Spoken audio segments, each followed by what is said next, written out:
Welcome to the food story with Heli Rathod. આજે આપણે બનાવીશું પનીર ટીકા.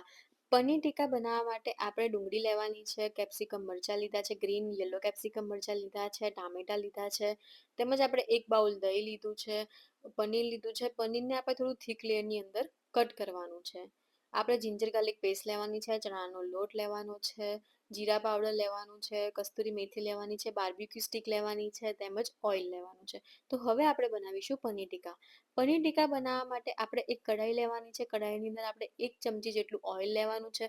ઓઇલ થોડું ગરમ થાય ત્યારબાદ આપણે તેની અંદર 2 ટેબલ સ્પૂન જેટલો ચણાનો લોટ એડ કરવાનો છે. ચણાના લોટને આપણે 2-5 મિનિટ સુધી પ્રોપર શેકી દેવાનો છે. હવે આપણે બનાવીશું મેરિનેશન. મેરિનેશન બનાવવા માટે આપણે એક બાઉલ દહીં લેવાનું છે. તેની અંદર આપણે 2 ટેબલ સ્પૂન જિંજર ગાર્લિકની પેસ્ટ એડ કરવાની છે. પછી આપણે તેની અંદર 2 ટેબલ સ્પૂન જેટલો જીરા પાવડર એડ કરવાનો છે. ત્યારબાદ તેની અંદર આપણે પનીર એડ કરી દેવાનું છે. પછી આપણે કટ કરેલું બધું જ વેજીટેબલ્સ છે તે પણ અંદર એડ કરી દેવાનું છે.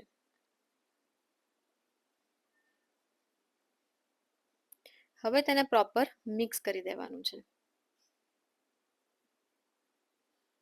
હવે તેની અંદર આપણે શેકેલો ચણાનો લોટ હતો તે પણ અંદર એડ કરી દેવાનો છે. ત્યારબાદ આપણે તેની અંદર કસ્તુરી મેથી એડ કરવાની છે.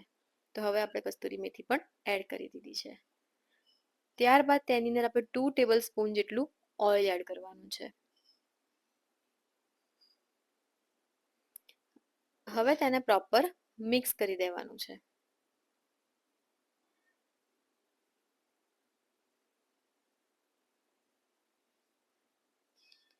હવે આપણે તેની અંદર 1 ટેબલ સ્પૂન જેટલું મરચું પાવડર એડ કરવાનું છે, હાફ ટેબલ સ્પૂન હળદર એડ કરવાની છે, હાફ ટેબલ સ્પૂન ગરમ મસાલો એડ કરવાનો છે. હવે આપણે તેને મિક્સ કરી દેવાનું છે.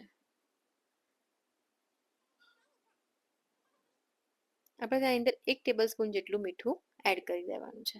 હવે તેને પ્રોપર મિક્સ કરીને આપણે 30 મિનિટ સુધી પ્રોપર મેરિનેશન પનીરને થવા દેવાનું છે. અને 30 મિનિટ પછી તે પનીરને પ્રોપર મેરિનેટ થઈ ગયું હશે. તો હવે આપણે તેને ઢાંકીને 30 મિનિટ સુધી પ્રોપર મેરિનેટ થવા દઈશું. ત્યાં સુધી આપણે બનાવીશું ગ્રીન ચટણી. એની માટે લીલા ધાણા લીધા છે, જીરું, લીલા મરચાં, લીંબુ અને ટામેટાં લીધા છે. મિક્સરના બાઉલની અંદર આપણે પહેલા ધાણા નીકાળી દઈશું.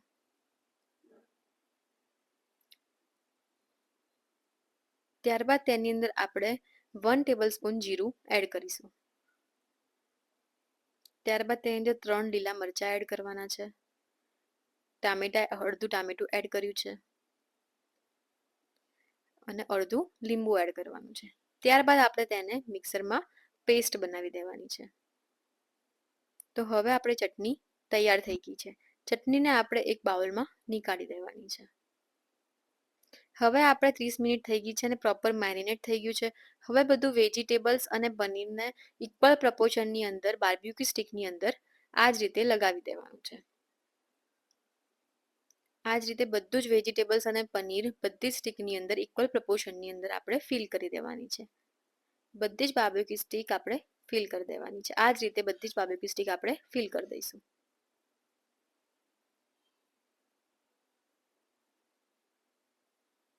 તો હવે આ જ રીતે બધી જ બાર્બીક્યુ સ્ટિક ફિલ થઈ ગઈ છે. હવે આપણે ગ્રિલિંગ પેન લેવાનું છે. તેની અંદર થોડુંક આપણે ઓઇલ લગાડી દેવાનું છે.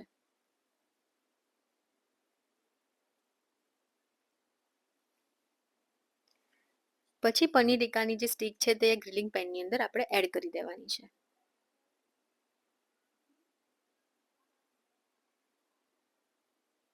પનીર ટીકાને પ્રોપર કુક થતાં 8 થી 10 મિનિટ જેટલો ટાઈમ લાગશે. હવે થોડુંક ઓઇલ એડ કરવાનું છે. પનીર ટીકાને આપણે બધી જ સાઈડથી પ્રોપર કુક થવા દેવાની છે. તો આપણે બધી જ સાઈડથી તેને પ્રોપર કુક કરીશું. ફરી આપણે થોડુંક ઓઇલ લગાડીશું. હવે તેને પ્રોપર 8 થી 10 મિનિટ સુધી તેને કુક થવા દેવાનું છે. ફરી આપણે સાઈડ ચેન્જ કરીશું. હવે ફરી આપણે તેને પ્રોપર કુક થવા દઈશું. પનીર ટીકા આપણા છે તે ઓલમોસ્ટ કુક થઈ ગયા છે. હવે આપણે પ્લેટિંગ કરી દઈશું. તો આપણે એક બાઉલની અંદર ચટણી એડ કરી દઈશું અને આપણે હવે પનીર ટીકા પણ સર્વ કરી દઈશું. તો હવે રેડી છે આપણા હોમમેડ પનીર ટીકા. જો તમને વિડીયો ગમે હોય તો like, share and subscribe the channel. Thank you for watching.